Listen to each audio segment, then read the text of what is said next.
Dear TV viewers, last week you had the opportunity to watch the one-on-one with Edward Groody. We talked mostly about community and communication, and today we're going to continue that topic. Edward, I welcome you back to the studio. I'm looking forward to continuing this interesting and so important topic in these times on the next session. And it's very good to be back. Thank you very much. We discussed basic information about community, about communication, how to communicate properly. I know that you have experience not only in a Christian environment, but also in the business world. Is proper communication also important in this area? Deeply important. And many businesses, many corporations are very interested in this work. Especially nowadays, retention of employees is important. The workforce has changed. The world has changed so much. So keeping good people and having a meaningful workplace where there's great well-being is become very important. Just a little bit about my background. The last 10 years, I have focused on community building in business, Christian communities, government, NGOs. But before that, my main occupation, I was an executive in a large healthcare system doing team building and change management, and then had my own consulting firm where I worked with many different kinds of companies in these areas. Teams are like groups in other places. Oftentimes, well, I guess maybe the best way to say it is one of the things we talk about in our trainings is the stages that teams go through and groups go through. So many people have heard about different stages of teams. Ours is a little different. There are 4 stages, and the first stage is what we call pseudo-community. And pseudo-community, part of this first stage is very natural and normal. It's a getting to know you phase, where we talk about, oh, how is the weather? How is my football team? What's happening with your kids? And I get to know you, and it's natural. But what happens is some teams, they stay in this superficial level. And so what happens is instead of it being a getting to know you, it gets to be, what do I need to hide? What can't I share? Because I may, in English we say, rock the boat, or I may upset you about something, or I'm afraid if I say something that's deeper than superficial, the boss may not like it, or you may not like it, or I had a bad past experience. So pseudo-community, we have all these issues underneath the surface. If you remember from school, when you have an iceberg, whereas most of the iceberg, it's not above, it's below. And this is what happens in the team. And sometimes this is not a problem, but usually it becomes a problem because I will not share my ideas, I will not share what I think, or maybe I have a resentment against you because you don't do the Xeroxing on time, or you got a promotion when I did not. So we lose this connection, this deeper connection between people, and we don't solve problems effectively. I don't like, all the research from Gallup and other companies show that connection in the workplace, having real relationships and friendships, that's the reason why people stay. Money is always helpful, but it's not the reason why people stay and why they have high levels of productivity. So one of the things we talk about is build community first, build connection first, then do the work, then solve the problems. So in my consulting work, sometimes I say when trust is high, precision can be low. When trust is low, precision needs to be high. So if we have a connection, we don't even have to like each other, but if it's like, I know that Janka's a good person, I can trust her, I have this connection about her, then these other issues don't bother me so much, and we can reach a compromise and solve problems and work together effectively. But instead, many teams stay stuck in this pseudo-community, or worse, they stay stuck in what we call chaos. And chaos is where each person thinks they have all the answers. So when you tell me something, it's like, well, this is the right answer. And I never really listen to you. So the team never listens to each other. They just argue about who's right. And the team gets stuck in chaos or pseudo-community, and they can't move forward and have this deeper level of connection and teamwork. So there's a long answer to your question, but having the ability to build community and real deeper communication is essential to having high levels of productivity and effectiveness. If a community or society gets into this state you described, how do we get out of it? I think this is a key question for our time, is we need to devote time to learning how to build community again. It's something the world has lost. We've lost the ability to see each other and know each other and see the dignity in each person. We stay stuck in this chaos mode. There's a great loneliness in the world now. Even people who have many people in their lives lack this depth of communication and connection. Sometimes people don't even know because there's so much on their cell phone or their TV. But there's a great loneliness, and there's this growing polarization, us versus them, and we see this with the world events, especially over the last week. In order to build peace and connection, I need to be able to listen and have this deeper connection with you. And if I do that, then I can solve these other problems. So it's taking the time, it does take time, to be with each other and learn these skills and these principles. And the thing is, they really work. We know how to do this. It's not a mystery. But we need to take the time to learn them and to practice them. If we don't practice them, we will continue the way we are.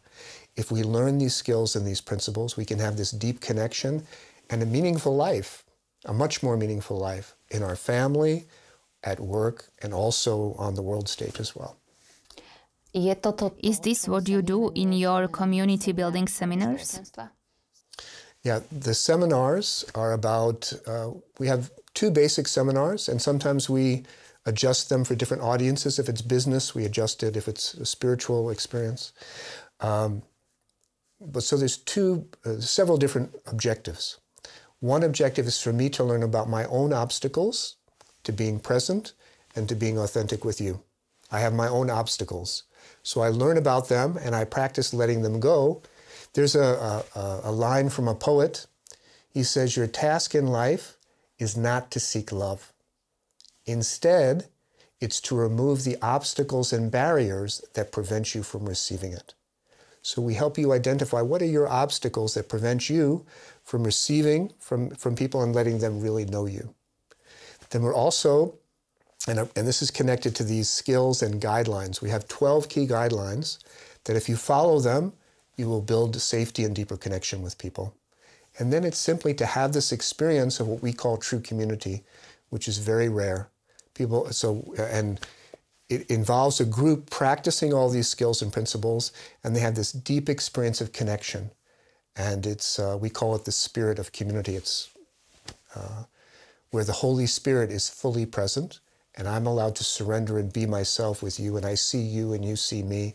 And this very deep connection and healing and transformation happens. People often say, I know the people better in this room now than I know people in my life, or this experience has changed me, or I'm able to let go of things from the past that I wasn't able to before. So the workshops are about learning what keeps me from experiencing this, what are the skills and principles I need to practice to bring this experience into my life, and then just having the experience, because it's very rare for people to have this experience today. We've forgotten how to do it. And what brought you to Slovakia with these seminars?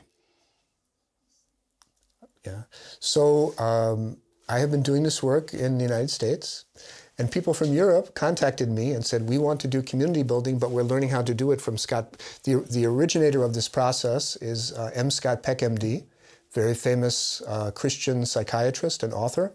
His most famous book is The Road Less Traveled, and his book on community in English is called The Different Drum. It has a different title in Slovak.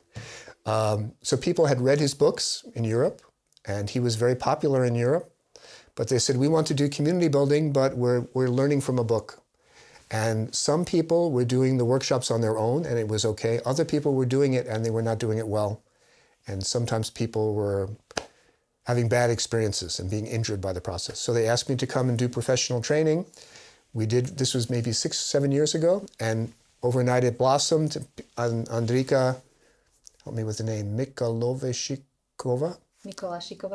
Thank you, I'm still learning the names.